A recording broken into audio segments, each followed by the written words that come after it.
अहिड़ो ख़्वार कयो अथसि जो हाणे मूं चयो मुल्क खां ॿाहिरि वेंदुसि त चवंदा त हिक ॿिए खां ज़रूरु पुछिबो आहे तूं कहिड़े मुल्क खां आई त माण्हू अॻे चवंदा न फलाणे खां या फलाणे खां त चवंदासीं त बाबा मिसाल चवंदासीं पाकिस्तान खां चवंदो इहो जेको सलाम कंदो हूंदो आहे सलूट कंदो हूंदो आहे चमचो हाणे ख़ुददारी गैरत इज़त नफ़्स ताक़त जे अॻियां झुकणु ख़ुशामद करणु इन नमूने जी क़यादत ऐं धारी दलाल सिंध खे क़यादत मिली आहे ऐं उन जा जेके हिन वटि तारीख़ जे हिन दौर में हुननि सां गॾिजी बीहनि पिया तारीख़ जा उहे कारा किरदार थी लिखबा अॼु असीं सुभाणे हुजूं या न हुजूं पर इहे सभु कारा मुंहं अछा मुंहं लिखबा ऐं उहे कारनि में सिंध जे कश्मीर खां वठी कराचीअ ताईं इहे सवे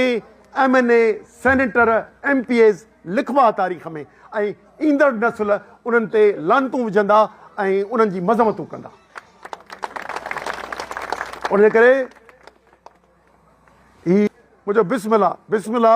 असां सिंध खां त जलसो शुरू करियूं ऐं हैदराबाद जो 4 ॾींहं जो लिखियो उन करे पाण उहे आहियूं इन सोच जा आहियूं जेको मुल्क में थी रहियो आहे सो दुरुस्त न थी रहियो आहे ही मौजूदा 26 आइन तरमीमुनि वारो आइन असांखे मंज़ूर न आहे 27 त हाणे तव्हां अॻे हफ़्ते कंदो हिन नमूने सां नाइंसाफ़ीअ सां हिकिड़ा ॿधा पिया हुजनि हज़ारनि में ॿधा पिया हुजनि सॼे मुल्क जी थो ॻाल्हि करियां सियासत ते पाबंदी विझो बेईमानी उरूज ते करियो ऐं कुझु हज़ार माण्हू कुझु लख करप्ट कामोरनि सां गॾिजी 24 करोड़ पाकिस्तान जे माण्हुनि जी ऐं 6 करोड़ सिंध जे माण्हुनि जी जे हक़नि ऐं मिल्कियत खे फुरे वञो इहो ऐं असीं ॾिसंदा रहूं अहिड़ो इहो असांखे नामंज़ूर आहे उन करे पाण खे जीअं थींदो आहे न पहिरियों अंग्रेज़ीअ में चवंदा आहिनि त वेल स्टार्ट इज़ हाफ डन सुठी शुरूआति माना अधु कमु थी वियो सो ही सुठी शुरूआति पाण खे हैदराबाद खां करणी आहे अहिड़ी ताक़तवर थी आहे जो बसि अधु कमु हैदराबाद में लथो बाक़ी अधु कमु हिकिड़ो कोयटा में लाहींदासीं हिकिड़ो पेशावर में लाहींदासीं हिकिड़ो गिलगित में लाहींदासीं हिकिड़ो लाहौर में लाहींदासीं उन करे या इन लाइ तहरीक मुख़्तलिफ़ सियासी जमायतूं गॾियूं आहिनि असांजा सियासी नज़रिया अलॻि हूंदा असांजूं सियासी मंज़िलूं अलॻि हूंदियूं पर शैतान खे ॾाइण लाइ मिड़ी मुठ थिया आहियूं तव्हांजी ताक़त जी ज़रूरत आहे तव्हां भरपूर पंहिंजे ताक़त जो इज़हार करियो ऐं पाण पहिरीं अधु कमु जीअं अधु कमु हैदराबाद में लाहे छॾियो त पोइ जीअं फातिर थी पाण जल्दी हिन कूड़े निज़ाम खे दफ़न करियूं जाली निज़ाम खे दफ़न करियूं ही बेईमानीअ जे आयल इलेक्शनुनि ऐं हुकूमतुनि खे दफ़न करियूं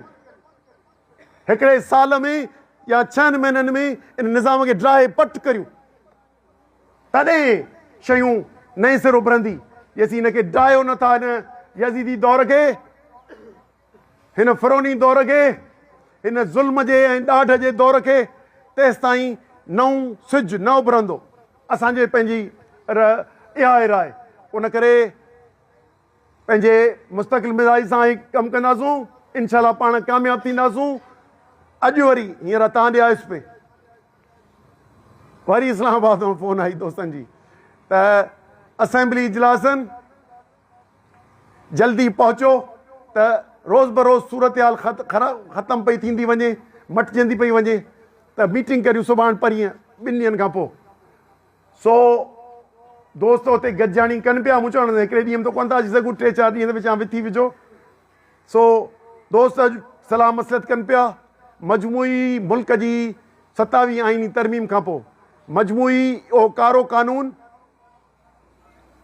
जंहिं तहत ते सुप्रीम कोर्ट जी जे मथां कॉन्स्टिट्यूशनल फेडरल कोर्ट ठाहिनि पिया उहो कानून जेका असेंबलियूं आहिनि उन जे मथां फ़ौज जी छतरी या कानून ठाहिनि पिया। उहो कानून जंहिंजे ज़रिए सवेल दोस्त ॻाल्हाए विया आहिनि, 20 सैकड़ो कुल पाकिस्तान जी सम्झ 20 सैकड़ो मिल्कियत, 100 सैकड़ो मिल्कियत आहे टैक्सनि जी शिकिल में। उन में 20 सैकड़ो पेट्रोल जीअं टैक्स आहे, जनरल सेल्स टैक्स, उहो 2 महीना अॻे असेंबलीअ मां ॾेई छॾियूं। तव्हां जेको हिते लीटर विझाईंदा आहियो न, इन ते 80 रुपया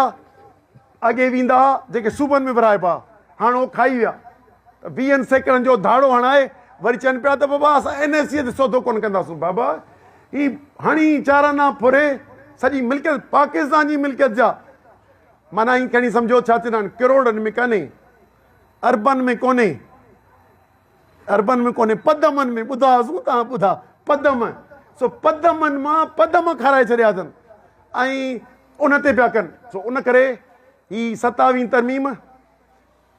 जा पाकिस्तान पीपुल्स पार्टी, नून लीग, MQM, ॿिया इत्तेहादी जिन मुल्क जे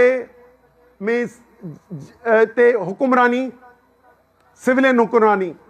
हुकुमरानी माना अवाम जी शहरनि जी हुकुमरानी, उहा नुमाइंदगी असेंबलीअ जे मथां उहा ग़ुलाम ठाहे छॾी। कोर्टूं जिन में तव्हां वेंदा आहियो उन्हनि में नामज़दगी सियासी नमूने सां करण जो फ़ैसिलो कयो आहे। वरी उन्हनि कोर्टुनि खे मफ़लूज करे छॾियो आहे ऐं कोर्टुनि खे कमज़ोर करे छॾियो। कोर्ट खे कमज़ोर कोन कबो आहे, कोर्ट मां कमज़ोर जेका थींदी आहे उन सां अवाम कमज़ोर थींदो आहे, छो त तव्हां किथे वञी फ़रियाद दाख़िल कंदो आहे। उन करे ही जेको जाली निज़ाम आणींदा, इन खे जे ख़िलाफ़ हिकिड़ी डिघी जिदोजहद हलणी आहे, हथियारनि सां न, अवाम जे अंग सां। उन करे डिघी जिदोजहद हलणी आहे, का रेल कान थी छुटे। असां सब्र सां इंतज़ार नतीजनि जो उहो मालिक कंदो। असांखे सिर्फ़ु फ़र्ज़ु आहे त हक़ सच लाइ विड़ो, उन जे लाइ तव्हांजे भरपूर साथ जी ज़रूरत आहे। महिरबानी जी।